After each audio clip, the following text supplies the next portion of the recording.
My guest is Dustin Pritsch. He's Future Workforce Capabilities Lead for the Army Contracting Enterprise. Dustin, good to have you with us. Thanks a lot. Glad to be here, Sal. All right, you have developed something called a interactive procurement contracting game. What is that, and who do you use it with?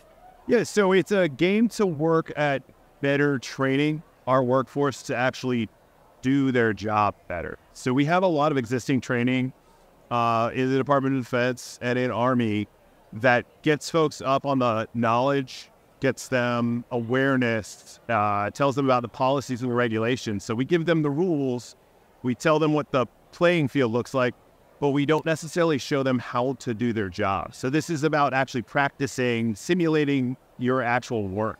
When you leave the training class and you go and actually apply, so it's allowing them to practice that application of your job, which is something above and beyond what we have out there today. Interesting. So this is for contracting officers, contracting specialists, COs, CORs. Absolutely. So anyone involved in or around the contracting process would be informative to help them understand what, even from the requirements development side, understanding what is the KO looking at. They're reviewing that package, and we want to train them to do the critical thinking involved in what things do I need to look at and check, cross-reference, make sure everything's consistent in your package. But it also has a potential for a recruiting side. So someone that, say, is at a recruiting fair, we can have that game out there to say, what's contracting? Well, here, why don't you come look at this game? So we have a couple different ways that we can utilize it. And why does the Army call COs KOs? Commanding officer, I believe, is the... I've never actually been in the service, but I believe it's generally KO because commanding officer was CO, and so it's I'm a CO, you're a KO, or something that type of thing probably happened apocryphally a long time ago. Got it. Well, is this game intended only for newcomers, or is it something someone mid-career could brush up with? So some folks could. I think the mid-career folks, when we have them play, we generally want to get their input to really... because they have that experience. They say, well, you're doing this wrong. We aren't actually doing it like that anymore, to get their feedback on it, how to develop it better. So, but current state, what we have developed, kind of it's a proof of concept, is very beginner based, but we have some more development ongoing now that will build it out to some more complex scenarios that would be more appropriate for that person that's got the 5 years experience or a few years under their belt, but they need to either brush up or they're getting into a new type of buying. So we can... So maybe from like platforms and hardware to services or to software. Exactly. Or even, moving from those things or buying construction. Have a scenario where you're getting, because there's some different intricacies and details involved. Often overlooked, I guess, by the general public is how different each of those domains really is in terms of how you specify and how you set up contracts and acquisition. Yeah, absolutely. The way you go about putting the contract together, the clauses, the provisions for the solicitation is very similar. And we have plenty of training on that, but the actual what are you doing from day one through getting the solicitation out and reviewing once you have the offers in can be very different. Yeah, that's the big challenge, is it? You have to be compliant, and your contracting terms have to be all in there. You have to have your contract writing system produce what it is that's correct. But at some level, all of that can make you lose sight of, what am I actually doing here?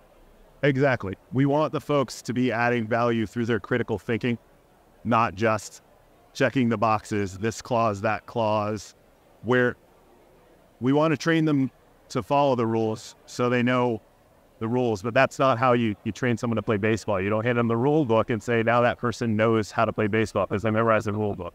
You want to get them actually working and thinking. That's the value that humans add to the process. Even though I know we have computers working on some of those processes, humans are going to be in the loop always. Yes, they sure will. We're speaking with Dustin Pritsch. He is the Future Workforce Capabilities Lead for the Army Contracting Enterprise. Now, you call this a game. Tell us how it works. It's not just a set of Q&A, yes or no, false. Yeah, so questions. When we started the project, it's how do we get it to be something more than just a quiz? So we created some characters. It's not, there's not Fortnite. It's not Fortnite. It's not a shooter game, though you may have heard about some of the shooter games that some folks had that have kind of a quiz built into it. We have questions throughout, but we've got actual lookalike documents that someone would have. We have a requirement for you to buy some weapons, and then the person goes through those documents and just like they would, and then they interact. Sometimes you have to send them back to the office that created them to have them make some corrections or changes or clarifications. So it's kind of simulating those interactions with some knowledge checks along the way, as well as we utilize some references to some of our other reference materials that we want our folks to use. We send them directly to those sites to actually utilize the tools they would be using when they're doing that buying as well. So if you need a template for putting out a solicitation, we can reference you directly to where you can find the templates for that type of solicitation. So this game needs constant attention in terms of making sure that what it invokes is the latest. Well, that's, when you're dealing in regulations, policies, which is our office, you're always, it's an always ever-changing environment. So absolutely there'll be tweaks here and there. We count on our field. We have a very astute field at calling out corrections and changes in requirements and policy. So it's never going to be something you can just let go. But that's the realm we're in. No set and forget. And just, if you would, just give us a sense of the scope of the Army contracting enterprise, because you do deal, the Army deals with DLA and other sources of supplies. So what are your boundaries for what is overseen by the Army contracting enterprise? Well, so when we say Army contracting enterprise, we're talking about 8,000 to 9,000, depending on who you bunch in there, individuals, primarily 1102 contract specialists, contracting officer, procurement analysts, with about 6,600 of those all across the world from our major commands. Right, so what do they buy? What's the scope of what they buy? We'll say from our mission statement, we're the enablers for the Army mission. They'll buy anything that, forget all the lines that we wear, shoot, drive, launch, eat, consume, buy everything that the Army needs. So how do you interact with Defense Logistics Agency, which supplies a lot of commodities like that? Well, within the requirements, there are certain things that we source directly to them and have agreements with them. So since I actually came up with Defense Logistics Agency buying fuel. Gasoline is gasoline, whether it's the Navy or the Army. Well, it is, but depending on if you're fueling on a boat, via land or sea, different specifications. So there's a lot of intricacies in that as well, but we use a lot of it. All right, excellent.